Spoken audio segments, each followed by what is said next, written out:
Man. I'm telling you, I really hope that this passing game continues because I don't want this to be a one game stint of what they can do in the passing game and never go back to it again. We have a lot to talk about with the Eagles passing game.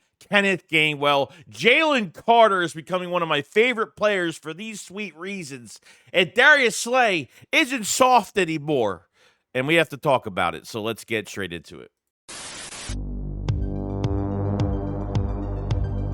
A killer buried, but not dead. Darren, we better turn around. Because I've seen enough horror movies to know any weirdo wearing a mask is never friendly. Yo, what is going on, guys? I hope everyone's having a fantastic day. I hope everyone's enjoying themselves. So a lot to talk about regarding the Philadelphia Eagles. We're feeling really good right now. I mean, look, the Eagles had a lot to prove last week, okay, with all the drama connected off of that Panthers loss and, the way that Hurts threw the ball, and it just looked like he was scanning the field so much better. The second half, I mean, realistically, the Eagles chewed up so much clock. The Steelers only had 2 possessions in the second half for like 3 to 5 minutes. I don't know what the exact number was, but it was really low. So we chewed up a lot of clock, a lot of time. Run game was good. And it didn't work the whole game, but Saquon had a couple good runs, and I thought Gainwell had a fantastic game. So, the passing game, I don't want this to be a one-game stint. They only did this. They only gave this to us to prove to the media and prove to the fans that we can pass the football. This quarterback can scan the field and get these passes off.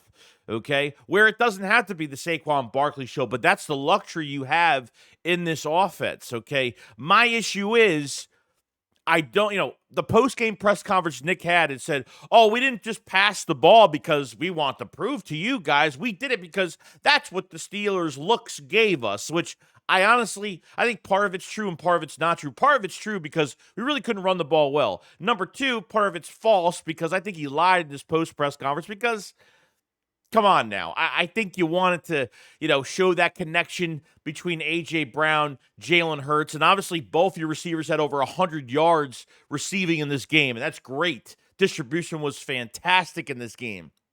So you're really hoping that this wasn't like a one-game time thing. The short passing game, the slants, the crossers, screen passes, check downs to the running backs. That's what I was really looking for in this game. Not reverting back to the couple series that they had in this game that were really the only 2 bad series, is where these long developing plays when Hurts is holding onto the ball for 3 to 4 seconds. Not good enough. He was getting the ball out in 2 seconds, 2.5 seconds. He was doing pretty damn good.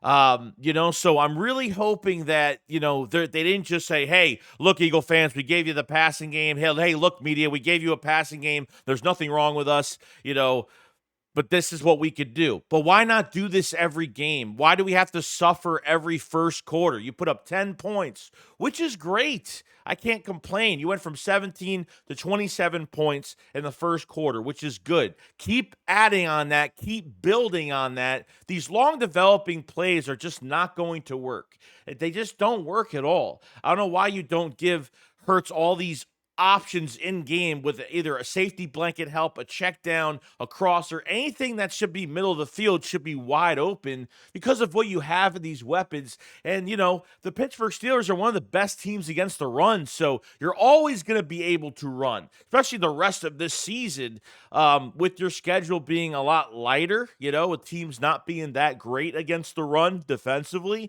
until you really get in the playoffs. And I think the Eagles might have a lot of success running in the playoffs as well. So I don't want this to be a one-time thing. Like Jalen Hurts always says, like, who says we can't do it? Well, no one says you can't, but why don't you do it? I'm not saying it has to be like this every week, but man, why were these first quarters so, they mirrored each other so, identically every single week? The same scripted plays, 15 plays. I hope this isn't a one-time thing. I hope we get this every game. Not saying you're not going to run the ball because I know you have to do that. Saquon only had 19 carries for 65. I get that. they want, I don't think records are important to the Eagles. If he gets there, then great. If not, like, I don't want to force feed him if we don't need to, because we need him healthy for the season. So for the playoffs, I should say. So I think that's really important. So kind of want to talk about that. I gotta say this, big play Slay. Let me tell you something. Big play Slay really showed me a lot of balls. Okay, because there was a different angle of that big fight that happened in the end zone, and then really somebody recorded this from the end zone, and that was fantastic. I mean, Darnell Washington pretty much drove Slay all the way to the bleachers, which was absolutely freaking ridiculous, and then Slay's throwing 2 punches. Like, I love it. I absolutely love it. Quinyon Mitchell gets in there, like, protecting each other, sense of urgency, just being there for each other. Man, it warms my heart seeing this. And I've given Slay a lot of shit the last couple of years, okay, for his off-the-field nonsense on the podcast and things that he said. This really showed me that he really does. And I always knew he cares, but, when you see something like this, that's a big thing. That's a really big thing. And the aid that he's getting from even a rookie in Quinyon Mitchell, shout out to him for this, because, man, like, you don't see stuff like this a lot.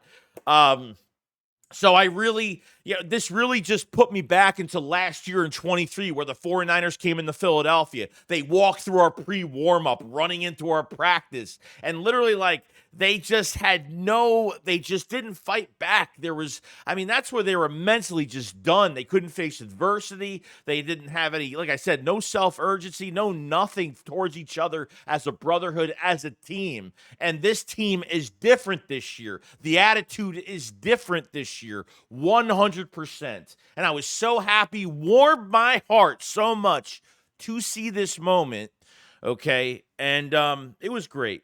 It was absolutely great, and, I give Slay a lot of respect for that, because originally when it first happened, I thought he was driving Q into the stands, and then when I saw the video after the game, I was like, oh shit, it was Slay, and then he threw 2 punches at Darnell Washington. I mean, it's crazy, man. So a lot of respect goes to there. So there is a fight, there is a grit. It's a night and day attitude from 23 to 24. I think we all know this. I think one of my favorite players on Sunday that I was really excited about was obviously Kenneth Gainwell. I mean, Kenny G only had like 7 for 20. I don't know what he had. But let me tell you something. As from an athletic standpoint, as from a running back standpoint, a dual threat standpoint that I don't think Kenneth Gainwell has any of, he showed it. He showed it. I don't know if they told him to run faster or whatever, because he was running with fire in his eyes, ice in his veins, was just a madman running. Even in the passing game. I mean, look, I give the flowers to Kenny G when it's due, man. I really do. And, the Eagles have done a really good job with him the last few years. As a rotational back, that's all he's really been. I thought there was a big drop-off. But honestly, how they use Gainwell, which I really don't like, how they use him is, I don't like the inside zone runs, because that's all they run with some of these guys every single game, and it goes nowhere. So it makes me think, like, what is Gainwell supposed to do on an inside zone every if it's the same play every single time? But they got him in the passing game. He caught even the dump off pass, even the check down and Gainwell's always done this. He's always made the first guy miss all the time. Nice spin move, gets the first down, goes out for a pass on a crosser. I mean, it was so beautiful just to see him just be all over the place and all these mismatches, and getting the running backs in the passing game is definitely something that they really need. Okay.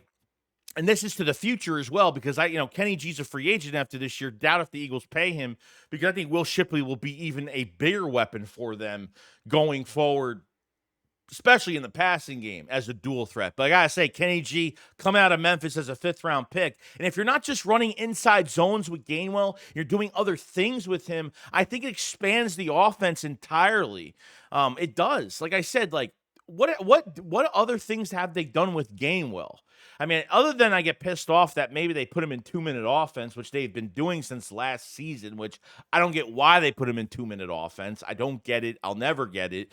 But outside run, do something different with him, put him in some that's what they did. And he showed off his athleticism, his speed. This is the fastest I've ever seen him, the most athletically sound I have ever seen Kenneth Gainwell. Philly 500 called him, I think, Kenneth say, I forgot what he called him yesterday. It was the funniest shit ever, but it was funny. But yeah, that's my take on Kenneth Gainwell. I thought he was absolutely fantastic. And to be honest with you, I think one of my favorite players to the Eagles defense so far is obviously Jaylen Carter. Okay, Jaylen Carter gets under everybody's skin, and I like that type of guy.